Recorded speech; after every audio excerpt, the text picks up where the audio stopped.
Hey guys, it's Jessica from DeliciousObsessions.com, and I am out walking today. I've actually been shooting a few different videos because I have a ton of stuff on my mind today, and I just feel like I need to shoot these videos and get it out there before I forget about it. I have some of my best thoughts and ideas. I do a lot of contemplating when I'm out walking, and sometimes I just need to get all that stuff on video before I forget about it, because by the time I get home, I'm probably going to forget what I was thinking about. So I wanted to talk today about mindful movement, and mindful movement is actually a term that I kind of learned from my friend Lauren over at Mindful Meals. Lauren is actually a contributor on the Delicious Obsessions site, so you've probably seen her name and her articles on my site, but she also writes a great site. Her old blog's name was Mindful Meals, and her new URL is, I think, her name. I'll leave a link to it down in the video description below, but she just released a new book on mindful eating and kind of eating disorders and things like that. And so this book really resonated with me. It kind of opened my eyes to some of my habits that I have had for several years, probably a lifetime actually, regarding my views about exercise and my views about food and things like that. So I'm not going to go into a whole lot of that there, but I wanted to talk today about mindful movement. And that is really the core of mindful movement, is just listening to your body and kind of taking cues for what your body wants. So to kind of put that in perspective, I have always been one of those people who kind of felt like, you needed to go to the gym and you need to do so much cardio every day, and you need to do weight training every, however many times a week, and you need to do all these really strenuous activities in order to be healthy. So yeah, that's all fine and dandy if you're healthy to begin with. But one thing I have found, especially with my adrenals tanking over the last year or so, specifically over the last few months when I think my adrenals finally just kind of gave up and started to crash down. I've been kind of in acute adrenal stress, I think, for a few years, but it's only been since about the beginning of 2015 that I've really noticed my adrenals kind of struggling even more than they have in the past. So I think all of my stress and everything over the last few years has finally caught up to me, and it's time for me to really focus on healing and just being, kind to my adrenals and showing them some love. So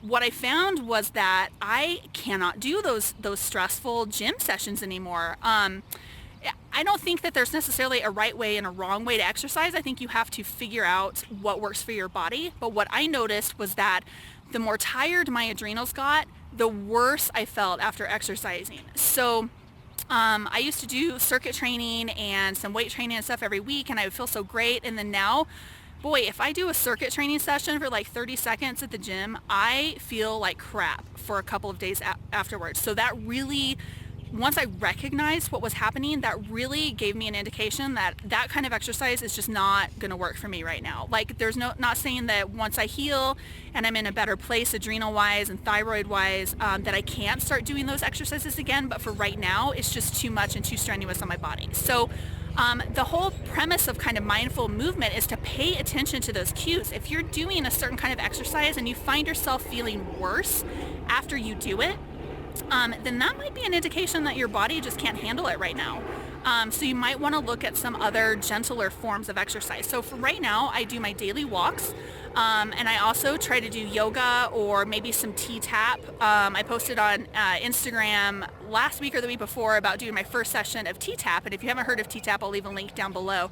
But it's pretty awesome. I was really skeptical about it, but it was a really good workout without being super, super strenuous, and it didn't leave my adrenals feeling absolutely tanked afterwards. So I'm focusing on gentle stuff: walking, yoga, some T-Tapp, and just being kind and listening to cues from my body. So I actually miss kind of doing those strenuous workouts, and I hope that I can get back to that someday once I'm healed. But for right now, I am really focusing on mindful movement, listening to my body's cues, and just paying attention to what my body wants for exercise right now while I'm healing. So my tip for you guys: if you think you're dealing with any kind of adrenal issues or thyroid issues and you're just feeling more and more fatigued after your normal workouts, you might start looking at what you're doing for exercise and just start doing some more gentle style of exercise and see how that helps improve how you feel after those sessions. That doesn't mean that you're never going to be able to do those exercises again. It just means that in the interim, you need to just be a little bit more cautious and am a little more gentle with yourself. So anyways, I am going to leave a link to Lauren's book on mindful eating and mindful movement and body image issues down below because it is excellent. I don't normally print off ebooks. It's an ebook format, but I don't normally print them off. I usually just read them on my computer as I have time, but this book was so good I actually printed it off and I started highlighting stuff. So I'm going to refer back to it. She did a great job on it, so check out the link down below if you're interested in that book. And that really is about it. So I just wanted to do a really quick video and kind of share my thoughts on mindful movement and a little bit about what I'm experiencing as far as exercise go while I'm on my healing journey too. So I'd love to hear from you. Have you experienced the same thing as me? Have you found that your normal old strenuous exercises are maybe too much for your body right now? Leave me a comment down below in the comment section, and I'd love to hear your thoughts on this topic. And also, don't forget to subscribe before you click away. I love it when you subscribe. It helps me reach more people on YouTube. And also give me a thumbs up if you like this video. That's really helpful too. So I'm really trying to grow this YouTube channel and share a lot more of my thoughts on video, just because it's easier for me sometimes to just shoot these quick videos when I'm out rather than sitting down and having to research and write a whole blog post. So I'd love your support if you give me a thumbs up and subscribe. And I'm going to sign off for now. I'm sure I'm going to have more videos to shoot today as I'm out walking.